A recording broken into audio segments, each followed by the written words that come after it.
Bonjour à tous. Alors, pour ceux qui ne me connaissent pas, je suis Caroline Potel, fondatrice d'Équation de carrière, et j'accompagne les ingénieurs et cadres qui ne trouvent plus de sens dans leur travail à trouver le job qui leur redonne envie de se lever le matin. Et je trouve intéressant de partager des retours d'expérience de cadres qui ont pris un nouvel élan professionnel, qui sont plus avancés que soi sur le chemin, parce qu'on se rend compte que globalement, on se pose tous plus ou moins les mêmes questions en amont, on se confronte à des peurs plus ou moins universelles. Donc je trouve que c'est inspirant de voir que c'est possible et de voir les étapes qui ont été traversées par les personnes qui ont fait ce choix de réorienter leur carrière. Alors, quand je dis réorienter leur carrière, ça peut être simplement procéder à des ajustements qui permettent de retrouver un équilibre pro-perso, et parfois, ça peut être un changement plus radical. Donc, aujourd'hui, j'ai le plaisir d'accueillir Aude Béland, qui était cadre dans l'immobilier et qui est devenue thérapeute. Donc là, pour le coup, on est dans le cas d'une reconversion significative. Donc, bonjour Aude, merci d'avoir accepté mon invitation. Bon, Charlie, je suis ravie d'être là, Donc, ravie de partager avec toi. super. Et du coup, j'aurais aimé te poser une première question, savoir en quelques mots, qu'est-ce qui t'a amené à un tel changement? Donc, parce qu'entre l'immobilier et la thérapie, je veux dire, il n'y a pas grand-chose à voir. Qu'est-ce qui t'a amené à faire ce grand saut? Oui, bah, bon, je pense que c'est quand même un chemin, même si ça peut paraître voilà, un tournant radical. D'ailleurs, j'avais fait un post il y a quelques temps où je disais, j'ai pas quitté l'immobilier, j'ai vraiment choisi d'aller vers autre chose. Parce que c'est vrai que j'ai passé 15 ans dans le secteur immobilier et j'y étais plutôt bien, hein, voilà, avec une belle situation. Je pense qu'il y avait une part de moi des toutes jeunes qui étaient attirées par tout ce qui était déjà un peu lié à la psychologie, hein. Je me rappelle qu'au lycée, parfois, on m'avait appelée Mireille Dumas. Alors, je ne sais pas si peut-être des personnes assez jeunes qui ne connaîtront pas la référence, mais pour les personnes Moins peut-être jeune? 40 plus, ils se rappelleront de son émission Bas les masques, où ça parlait beaucoup, à l'époque c'était assez précurseur. Je trouve que j'avais déjà un petit peu ce côté-là, très dans l'écoute, passionnée par l'humain, même si ça peut faire un peu bateau. Mais bon, voilà, je suis rentrée dans mes rails, j'ai fait une école de commerce, j'ai fait de l'immobilier, mais je pense que j'avais toujours ça quand même en point de mire et j'ai toujours su qu'un jour je ferais autre chose. Et puis, je pense que le deuxième déclic a été une séparation, donc quand j'ai divorcé. Ça a été, c'est-à-dire quel est le rapport, mais ça a été quand même une remise en question fondamentale de ma vie où j'ai commencé à me redire, mais voilà, qu'est-ce que tu veux faire de ta vie? Puisque d'une certaine manière, il y a un effondrement qui se passe. Mhm. Et ça m'a amené déjà à commencer à beaucoup travailler sur moi pour comprendre pourquoi j'en étais arrivée là, et puis pour repartir quand même vers l'avant. Et c'est là où j'ai consacré beaucoup de temps, tout mon temps libre, à lire, à me former. Et je me suis rendu compte que j'adorais vraiment ça. Voilà, donc ça m'a donné de plus en plus envie. Et donc en parallèle de mon job, j'ai fait plusieurs formations, dont la formation de Rapid Transformational Therapy, qui est la base de mon métier aujourd'hui. Et donc ça s'est fait, on va dire, progressivement, puisque je me suis séparée en 2017. Donc voilà, et mon changement professionnel, il s'est opéré en 2022. Donc il y a quand même eu un cheminement. Euh, donc ce qui m'a amené à ça, c'est tout ce processus en fait de reconnexion à soi, de se demander mais qu'est-ce que j'ai envie de faire de ma vie, qu'est-ce qui me plaît, qu'est-ce qui m'anime, et puis d'oser passer le pas à un moment donné pour voilà, complètement changer, mais je trouvais qu'il y avait quand même un fil conducteur, parce que ce que j'aimais beaucoup dans l'immobilier, c'était quand même l'humain. Voilà, j'avais une relation client importante, donc c'est différent, mais il y a quand même je pense quand même un lien et un fil conducteur. Voilà. C'est-à-dire qu'avec le recul, c'est une évidence, finalement, que le fait de travailler Oui, sur mais je sais l'humain. pour l'extérieur, pas forcément, mais oui, Pour pour toi, moi, en tout cas. c'était une évidence. Mm. Et les 15 ans que j'ai passés dans l'immobilier m'aident aussi beaucoup aujourd'hui, donc je pense que tout fait toujours sens.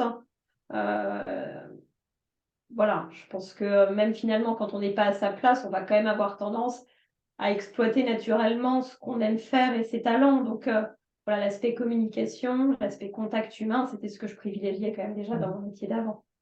Et c'est intéressant ce que tu dis, le fait que tu précises que toutes tes années dans l'immobilier, finalement, te servent aujourd'hui.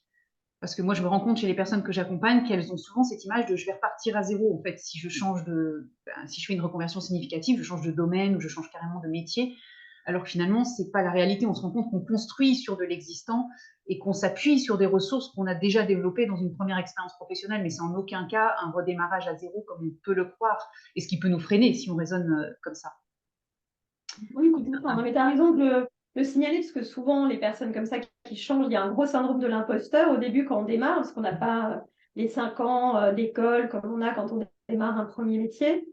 Et pourtant, bah voilà, hein, vous avez. Alors, moi, quand j'ai fait ce virage, j'avais 40 ans. Bah voilà, en 40 ans, j'ai quand même appris et voilà, et plus qu'à 20 et plus qu'à 25. Donc, c'est peut-être, comme tu dis, je trouve tout fait du sens. C'est jamais un redémarrage de zéro. L'expérience de vie, l'expérience professionnelle est toujours utile, même si sur le papier, ça peut paraître deux domaines complètement différents. C'est ça. Et qu'est-ce qui t'a aidé concrètement à franchir ce cap, de te lancer dans ce métier de cœur quelque part, hein, donc à oser, parce qu'à un moment donné, on a l'idée, on se forme, ça nous plaît, mais le cap de se dire, OK, j'y vais et j'en fais mon métier. Qu'est-ce qui t'a aidé à franchir ce cap? Ouais. Bah, c'est une bonne question. Je pense qu'il y a plusieurs choses. Mhm. Je pense que j'étais très accrochée à la sécurité. Donc, c'est vrai que je savais que sauter le pas allait être quand même quelque chose qui allait me demander de lâcher des peurs, des doutes. Donc, c'est vrai que je pense que j'ai préparé ça à plusieurs niveaux. Alors, un point de vue concret, hein, qui est mettre de l'argent de côté, investir, hein, parce que ça, c'est quand même important. Donc, moi, je suis en Belgique, donc je savais que le jour où j'allais démissionner, j'allais pas avoir de chômage.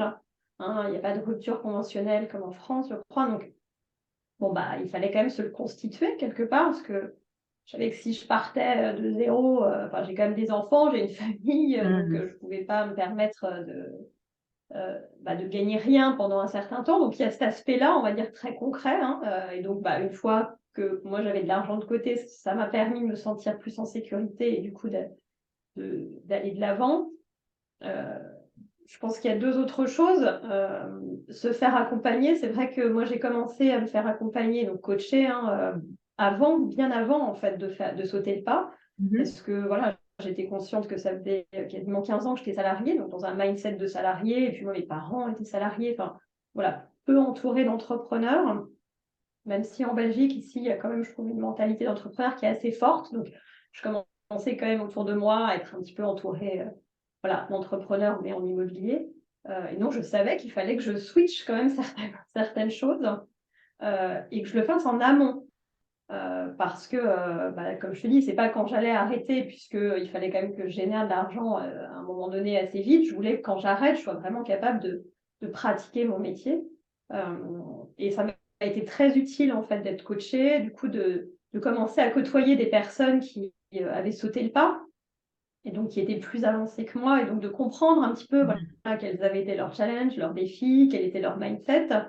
Donc ça a été vraiment très, très utile. Parce que sinon, seule, enfin, moi j'avais un entourage plutôt très salarié, donc en plus, même dans mes amis, voilà, c'est difficile, on a besoin d'être inspiré aussi. Et puis, le dernier point, c'est de travailler sur mes peurs aussi, puisque je te parle de cette insécurité. Alors, bon, voilà, mettre de l'argent de côté, investir, préparer la presse, c'est une chose. Mais c'est aussi renforcer cette sécurité intérieure, renforcer sa confiance en soi. Et ça, j'avais aussi commencé à le faire avant de sauter le pas, évidemment. Alors, il y a plein d'approches. Moi, c'est ce qui m'a fait aussi découvrir la rapide transformation thérapie, mais voilà, ça peut être sous différentes formes. Mais j'étais consciente aussi qu'il fallait que je prépare ça, parce que je me suis toujours dit, le jour où tu te reconvertis, tu dois le faire avec confiance. Tu ne dois pas te reconvertir pour arrêter de dormir et que ce soit la panique. C'est pas Voilà, le but. parce que tu as une famille, parce que tu as une vie privée, et parce que le but, c'est une amélioration de ta qualité de vie. C'est pas Mhm. être stressé constamment. Donc voilà, je dirais c'est vraiment les trois choses qui m'ont permis à un certain moment, ça a pris un petit peu de temps, mais d'oser franchir le pas et de me lancer. Donc, il y a vraiment ce côté préparation en amont, en fait, en parallèle de ton activité salariée, pour effectuer une transition quelque part entre ta vie de salarié et ta vie en tant qu'entrepreneur à 100%. Oui, parce que ça, moi, je suis toujours partie du principe que je voulais une transition en douceur. Donc c'est pour ça que je l'ai préparé, je l'ai anticipé, je sentais déjà hein, que dans mon boulot aussi, voilà, j'avais moins la flamme, donc tout ça, je sentais et je voulais pas arriver au point où j'allais tout envoyer balader Mhm. parce que déjà c'est pas moi, plutôt quelqu'un d'ordonné, structuré. Et puis parce que j'avais pas envie que voilà, ça déséquilibre complètement toute la famille. Donc oui, il y a cette préparation. Je sais qu'il y a des gens qui peuvent tout quitter du jour au lendemain et ça se passe très bien, mais en tout cas, moi, je savais que moi, j'en étais pas capable. Donc il fallait que je le prépare. Et du coup, tout à l'heure, tu parlais des peurs que tu avais travaillées en amont. Et quelle est la principale peur que tu as dû surmonter? Quelle était la plus freinante sur ton parcours de reconversion et que tu as été amené à dépasser et comment tu l'as dépassé? Comment tu l'as travaillé? Parce que ça aussi, c'est un chemin.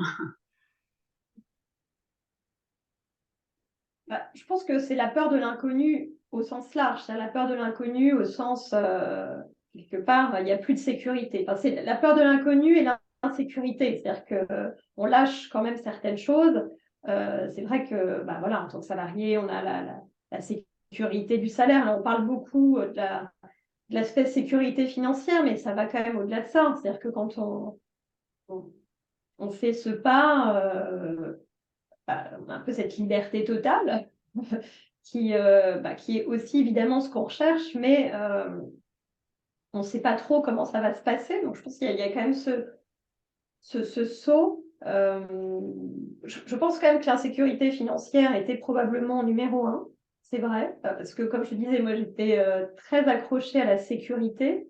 Et puis je pense que j'avais construit mon parcours aussi avec une sécurité matérielle, et puis c'est quand même valorisant. Voilà, j'avais le titre, la voiture de fonction, le bon salaire, le bonus à la fin de l'année. Donc, euh, ça m'avait créé quand même aussi mon personnage. Donc, c'est quelque chose dont j'ai dû me défaire aussi progressivement, la peur du regard des autres aussi. De se dire, OK, ben, il va falloir assumer aussi de lâcher ça. Il y a beaucoup de gens qui risquent de pas forcément comprendre ou se dire, mais je suis un peu folle. Euh, donc, je mettrais en un quand même l'insécurité financière. Et puis, en deux, venait quand même la peur du regard des autres. Je pense j'ai mis du temps quand même aussi à assumer ce changement. Mhm. Surtout quand c'est un changement significatif comme ça, c'est un vrai changement d'identité professionnelle quelque part, hein. Et c'est vrai qu'à un certain métier, comme tu disais, il y a une certaine reconnaissance sociale, un statut qu'on a et sur lequel on choisit en conscience de mettre une croix. Et ça, quelque part, il y a une forme de renoncement, en fait, sur cette reconnaissance qu'on a Exactement. bâtie parfois à un certain prix, au prix d'études parfois difficiles, d'une expérience qu'on a construite et on s'identifie quelque part à son métier. Donc à un moment donné, effectivement, c'est aux yeux des autres, assumer déjà vis-à-vis de soi, mais aussi aux yeux des autres, qu'on puisse potentiellement partir sur quelque chose, un métier complètement différent. Non.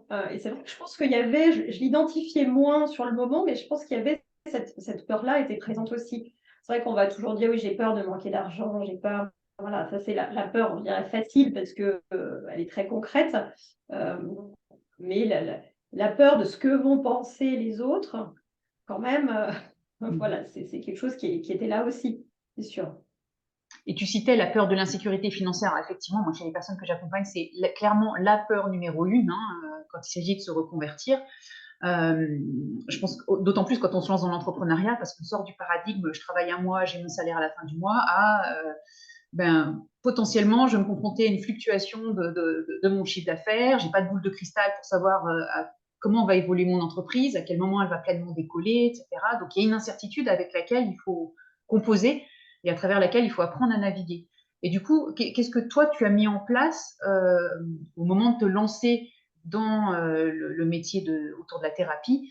Qu'est-ce que tu as mis en place concrètement pour essayer de pallier cette insécurité financière? Alors, tu as dit que tu avais déjà anticipé en mettant de côté, etc. Euh, mais pour ne pas se brancher sur cette peur de manquer, en fait. Parce que, comme tu le disais, on a tous des factures à Oui, payer. Et, c'est sûr. Alors voilà, je pense que le côté argent de côté était important. Il est aussi important parce que c'est vrai qu'au début, et ça je me rends compte, c'est d'autant plus important qu'on peut être amené à investir et que là, je suis consciente de me dire, ah, c'était quand même bien d'avoir l'argent de côté parce que justement, je peux euh, continuer à me faire accompagner, etc. Euh, mais ce que j'ai fait aussi beaucoup en amont, enfin beaucoup, ce que j'ai fait en amont, c'est de travailler quand même ma relation à l'argent. Parce que la sécurité, quelque part, on peut mettre de l'argent de côté, mais bon, à un moment donné, pas mettre de l'argent de côté pour les 10 ans à venir.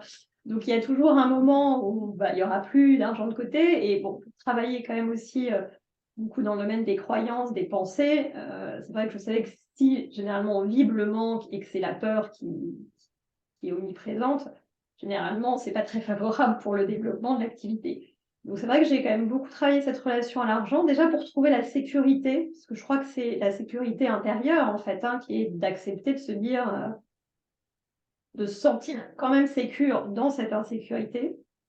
Et en fait, ça se travaille aussi, voilà, ça s'apprend, voilà, il y a une grosse part de mindset, de libération de certaines choses. C'est pas inéluctable d'avoir toujours peur de manquer. Après, parfois, la peur, elle revient, évidemment, parce qu'elle est humaine, hein, surtout quand on est entrepreneur, c'est fluctuant, mais on voit que quand intérieurement, on est beaucoup plus fort, on sait piloter avec, on sait l'apprivoiser, elle ne nous empêche pas d'avancer et de passer à l'action. Et je trouve que quand on arrive là, on se dit, bon, déjà, c'est plus rassurant. Et puis, la confiance en soi, parce que je pense qu'une des croyances aussi, c'est de se dire, je suis capable de générer de l'argent. Et c'est vrai qu'on passe d'un statut où, voilà, un salarié, on reçoit, donc on ne se pose pas tellement la question, est-ce que je suis capable de générer ou pas de l'argent. Cette croyance, j'ai quand même bien travaillé un peu tout ce qui est autour, c'est de me faire confiance et de me dire, ça ne veut pas dire que tout sera facile, mais aujourd'hui, je sais que quoi qu'il arrive, voilà, je sais, je ne suis pas impuissante, je m'en sortirai, je vais y arriver. Et voilà, on est quand même dans le domaine de la confiance et un peu de la foi, hein. Il faut avoir la foi en soi aussi, hein. Donc ça, je pense que c'est très important pour quelqu'un qui se lance. Sinon voilà, surtout on le sait, les chiffres, ils ne sont pas garantis d'un mois à l'autre, ça évolue. Donc si vous voulez rester dans une certaine confiance et sérénité, je pense qu'il faut déjà aussi aller travailler à l'intérieur. C'est un travail de fond. Travail de fond.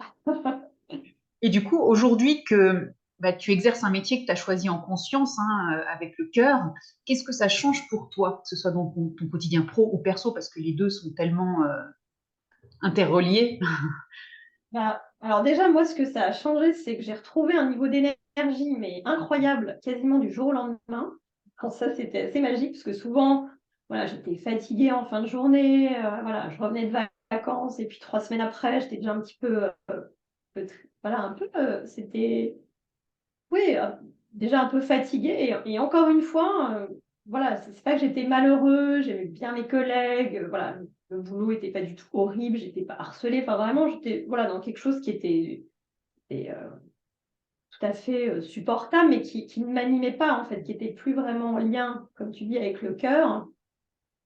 Et c'est vrai que de basculer là-dedans, je pense qu'aussi de faire ce choix, tu sais, on se fait souvent une montagne des choses avant de les vivre, mais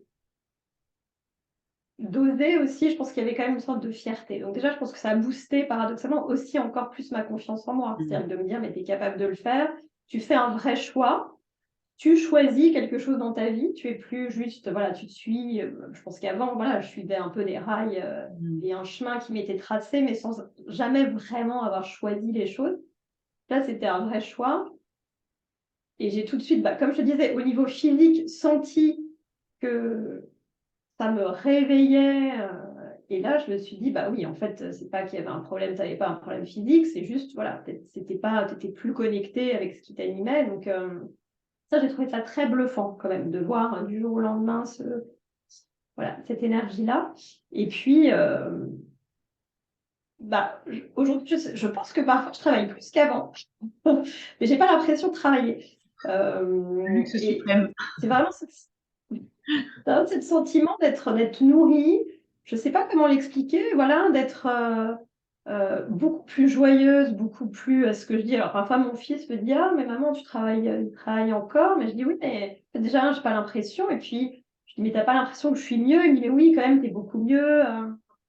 Donc dans les interactions, je pense que le fait d'être bien avec soi aussi, de se sentir utile, de s'épanouir dans ce qu'on fait, d'avoir l'impression d'apprendre, oui, ça change quand même toute la vie, en fait. Faut pas négliger, je pense, quand on n'est pas pleinement connecté à ce qu'on fait et que ça ne nous fait pas vibrer, voilà, C'est un c'est coup. usant, hein. Donc, ça impacte, enfin, moi aujourd'hui, oui, ça impacte quand même favorablement ma vie de famille. Voilà. Et puis, bon, moi, je sais que j'avais envie d'aller vers un statut d'indépendance pour pouvoir aussi organiser mes journées comme je le souhaitais, regagner du temps, hein, parce que le temps a énormément de valeur. Hein. Donc, dans ma relation, mes enfants aussi, je vois que c'est On n'a pas différent, c'est pris. important. Euh, voilà. Donc, je dis tout est facile, mais malgré l'insécurité, malgré les challenges qui sont inhérents, je pense, à toute activité d'entrepreneur, euh, bah, je me sens juste profondément mieux, en fait. Donc, je me dis, bon, ah, tu es sur le bon chemin. Il y a sans doute des obstacles qui arriveront, mais vraiment, voilà, je regrette absolument pas. Et quand les doutes arrivent, je me dis, mais non, mais regarde comment tu te sens au niveau physique, et ça trompe pas. Voilà. Et du coup, par rapport aux cadres ou aux ingénieurs qui nous écoutent, qui sont en questionnement par rapport à leur situation professionnelle et qui ont envie de changer, mais qui sont justement dans des peurs qui les empêchent de passer à l'action, quel message tu aurais envie de leur faire passer? Bah, j'aurais peut-être envie de leur dire déjà de se reposer les bonnes questions. Voilà, peut-être se dire qu'est-ce que aujourd'hui, qu'est-ce qui vous plaît, qu'est-ce qui vous plaît pas là où vous êtes, quels sont vos besoins remplis, quels sont les besoins qui ne sont pas remplis, juste pour reprendre la main. Parce que souvent, et moi j'ai longtemps été là-dedans, c'est-à-dire plus dans la plainte, dans ah bah, voilà, je m'ennuie, genre voilà. Mais bon, c'est pas très productif. Et puis ça vient saper aussi la confiance qu'on a en soi. On a cette espèce d'impuissance où, de toute manière, je peux pas quitter mon job parce que j'ai un crédit, parce que j'ai un salaire, etc. Donc, déjà sortir de cette attitude de je peux pas et je suis impuissant à reprendre la main sur quelle est la situation. Moi, j'avais fait le point aussi. Je me suis dit, bah voilà, moi, clairement, mon besoin financier, il est rempli. J'avais certains besoins remplis, d'autres pas remplis. Est-ce qu'il y a des choses qui peuvent être changées dans la situation dans laquelle vous êtes pour que vous puissiez vous sentir mieux? Bon, bah oui, non, peut-être des demandes à faire aussi, se faire accompagner, bah, comme toi tu proposes aussi, à se reconnecter avec vraiment qui on est pour peut-être dans la même société aussi, mais trouver une meilleure place. Et puis, s'il y a vraiment une envie de changer, une déconnexion, bah, se dire que c'est possible déjà, c'est possible. Et si vous voulez que ça se passe bien, voilà, ça peut se préparer aussi. Il n'y a pas besoin de claquer la porte et se mettre dans une situation compliquée. Mais moi, j'ai la conviction, oui, j'ai la croyance que tout est possible. Donc, si les peurs, elles sont trop présentes, bah, allez travailler vos peurs, allez les apaiser. Ça s'apprivoise, ça s'apaise. Il y a plein de moyens aujourd'hui d'aller apprivoiser ses peurs, hein, c'est pas les faire disparaître, mais les apprivoiser pour pas qu'elles vous empêchent de passer à l'action. Parce que c'est souvent ça le problème, c'est quand elles guident absolument tout et vous êtes tétanisé. Voilà. Puis projetez-vous aussi. Peut-être moi, ce qui m'a aidé aussi, bah, c'est ce que proposent souvent les coachs aussi à un moment donné, mais si tu ne changes rien, comment tu te vois dans 5 ans? Est-ce que tu te vois toujours à la même place, toujours à râler, toujours à te plaindre, toujours à être fatigué? Est-ce que c'est vraiment ça la vie que tu veux en fait? Parce que c'est un choix, on a toujours le choix. Donc est-ce que c'est ça que tu veux? Mais à qui Oui, on veut donner non, le voilà. pouvoir? Est-ce qu'on veut donner le pouvoir à ses envies, à ses rêves, ou est-ce qu'on veut donner le pouvoir sur sa vie, à ses peurs? Et comme tu le disais très justement tout à l'heure, tu disais, souvent on se fait une montagne de certaines choses, donc on imagine c'est cette peur qui prend toute la place, et dans les faits, quand on se confronte à cette peur et qu'on va au-devant bah, qu'on se met en action, on se rend compte que finalement, c'était pas si terrible que ça. En tout cas, il y avait Exactement. euh, Bah, peut-être voilà, mon conseil, c'est vraiment dézoomer, quoi. Sortez de votre dézoomer et regardez la situation vraiment dans tout, dans sa globalité aussi. Moi, quelque chose aussi qui m'a aidé, que je me suis quand même dit, c'est qu'est-ce que tu risques en fait? Qu'est-ce que tu risques vraiment? Qu'est-ce que tu risques à te choisir? Bah, si au bout d'1 an, 2 ans, de toute manière, tu te rends compte que peut-être ça ne te plaît pas autant ou que ça ne fonctionne pas, il faut aussi quand même un peu avoir confiance en soi et se dire que retrouver un boulot, c'est possible aussi. bien sûr, il y C'est a toujours des pas. solutions. Voilà, donc je me dis, c'est pourquoi se pénaliser à rester absolument dans quelque chose qui ne vous convient pas, prendre le risque mesuré, parce que encore une fois, voilà, ça peut se préparer, ça peut se faire pour que ce soit voilà, quand même dans un cadre rassurant. Et puis, au pire, voilà, il y a toujours une société, il y a toujours un job qui vous attendra quelque part, hein. C'est vraiment aussi se faire confiance, en fait. Ok, c'est super inspirant ce que tu dis, c'est finalement être ok quelque part avec le pire scénario qui pourrait se produire, ça marche pas ou finalement ça me plaît pas. Pire scénario, bah, qu'est-ce que je ferais dans ce cas-là? Effectivement, quand on va au-devant de ça, on se rend compte qu'il y a toujours des solutions, qu'il y a toujours moyen de rebondir et que c'est pas dans une impasse qu'on s'embarque en changeant de travail. Super, bah merci pour Exactement. ça. Et je pense là, peut-être juste pour finir et préciser ça, l'importance de se faire aider et accompagner, parce que moi, ça m'a quand même aussi beaucoup aidé de voir que des gens l'avaient fait avant moi. Je me dis, mais attendez, si les gens ont réussi, c'est impossible, donc c'est possible. Donc, sortir peut-être de l'écosystème salarié, si à un moment donné, il y a une envie d'aller voilà, vers quelque chose de plus entrepreneurial, c'est vrai que c'est un shift quand même important. Donc, se faire coacher, se faire accompagner, alors c'est vrai qu'on le dit souvent et ça peut paraître un peu bateau, mais c'est quand même vraiment fondamental parce qu'il y a beaucoup de choses à apprendre aussi. C'est très inspirant, c'est très motivant. Euh, voilà, restez pas tout seul. Ce serait aussi mon deuxième message.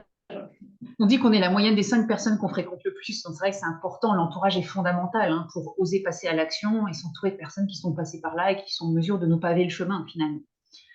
C'est super inspirant, donc merci. Et je voulais te poser une dernière question, parce que finalement, toi, tu es sur la thérapie. Et d'en savoir plus sur ce que tu proposes, où est-ce qu'on peut en savoir plus? Parce que finalement, tu traites justement d'aspects sur travailler sa peur du manque, ou travailler l'affirmation de soi, ou apprendre à respecter ses limites. Je sais que c'est des thématiques que tu abordes et qui peuvent intéresser les personnes qui sont justement en questionnement par rapport à leur parcours professionnel, de se dire où sont mes limites, où j'ai justement peur de cette insécurité, j'ai peur de manquer en changeant de travail sans pour autant se lancer dans l'entrepreneuriat, hein, que ce soit simplement un changement d'entreprise ou qui ont cette peur du manque qui peut les figer dans une situation qui les convient plus, qui leur convient plus, pardon. Donc du coup, qu'est-ce que tu proposes à ces personnes pour les aider et où est-ce qu'on peut en savoir plus pour des personnes qui pourraient être concernées par ces thématiques et qui auraient envie de savoir comment elles peuvent évoluer et être aidées par rapport à ces sujets? Bah, moi, ce que je propose dans mon travail, hein, c'est pour des personnes souvent qui sentent qu'elles sont, voilà, bah, comme tu dis, qu'elles sont bloquées. Elles ont, souvent, les personnes qui en amont ont essayé déjà différentes approches, mais elles sentent qu'il y a encore des peurs, des doutes qui subsistent, ou bah, ça peut être je doute de moi. Hein. J'ai aussi une partie des psychiatres qui sont salariés, qui n'ont pas du tout envie de devenir entrepreneurs, hein, qui restent salariés, mais qui ont vraiment voilà, qui sentent que malgré finalement tous leurs accomplissements, elles continuent à douter d'elles-mêmes, un manque d'affirmation de soi, cette difficulté à poser ses limites et finalement à vraiment prendre sa place. Je crois que c'est ça, en fait, moi j'accompagne les personnes à prendre leur place et à oser plutôt alors s'affirmer, s'assumer, etc. Et donc, dans l'approche que je fais, c'est vraiment de travailler au niveau inconscient, puisque parfois on peut faire beaucoup de choses, et parfois ça suffit hein, au niveau conscient, et parfois c'est pas assez parce que bah, y a des croyances inconscientes qui sont bien ancrées et qui viennent quand même toujours saboter les croyances au niveau conscient et qui font que les résultats obtenus bah, sont soit pas ceux qu'on souhaite, soit bah, un coup ça va, un coup ça va pas. Et donc, on va dire que dans le profil type des personnes que j'accompagne, sont souvent des gens qui ont entre 40 et 50 ans, soit salariés, soit entrepreneurs, qui, voilà, qui ont souvent accompli beaucoup de choses, mais qui ont encore souvent ce syndrome de l'imposteur ou qui ne sont pas du tout à leur place parce que très déconnectés finalement de qui elles sont ou qui ils sont et qui ont envie voilà, d'aller vers plus de rayonnement, plus d'épanouissement. Euh, et c'est vrai que l'aspect argent, c'est aussi quelque chose que je travaille beaucoup parce que bon, parce que je travaille dans l'investissement immobilier, donc c'est une thématique qui me parle beaucoup parce que comme je te partageais, quelque chose que j'ai dû travailler en amont, parce que c'était tellement ancré chez moi, cette sécurité, que je me dis, bah, si c'est possible pour moi et que ça a marché, c'est que ça peut aussi aider d'autres personnes. Alors, il n'y a pas que ce que je propose, hein, loin de là, mais ça peut aider, c'est vrai, à aller vraiment déloger au niveau inconscient des croyances qui seraient pénalisantes. Alors après, bah, aujourd'hui, moi, c'est principalement sur mon site internet. Euh, donc c'est tout simple, hein, c'est aude-bellande.com, Je remettrai sur sous lequel sous la vidéo. ouais, bah, où je propose des séances découvertes offertes hein, aussi pour, voilà, pour échanger des séances de 30 minutes. Euh, pour voir comment je peux aider les personnes au mieux. Donc ça, c'est la manière la plus simple. Après, voilà, il y a aussi mon profil LinkedIn. Je suis sur les réseaux sociaux, plutôt sur LinkedIn, aussi avec mon nom, en fait, hein, donc on me retrouve assez facilement. C'est principalement sur ces deux canaux-là aujourd'hui que je communique, en tout cas sur le net. Ok, super. Donc, je remettrai tout ça pour que les personnes qui veulent en savoir plus sur ce que tu proposes puissent aller voir plus en détail. En tout cas, un grand merci d'avoir accepté Bah, de merci à répondre à mes toi. questions. Un grand merci pour tout ce partage. Et puis, du coup, je les mettrai en ligne sur les réseaux sociaux, sur YouTube, pour que Merci beaucoup. ça puisse bénéficier aux personnes qui ont besoin d'entendre ça aussi pour oser passer à l'action et pouvoir créer la vie qui leur ressemble, quel que soit le degré de changement qu'elles ont besoin d'initier dans leur vie professionnelle. Exactement. C'est possible. C'est possible, et c'est pas forcément radical. Voilà, comme tu dis, parfois ça peut être juste réajuster certaines choses, Exactement. hein. C'est pas, on va pas tous devenir sophrologue, ou c'est pas, ça n'a pas toujours à être à 360 degrés des changements, mais se poser les bonnes questions, ou être amené à se poser les bonnes questions avec une personne qui vous les pose, ça aide vraiment, voilà, à trouver cette juste place. Pour poser le curseur du changement au bon endroit. Exactement. Ok, un grand merci Aude, et puis à très bientôt. Et à toi, à bientôt. Au revoir.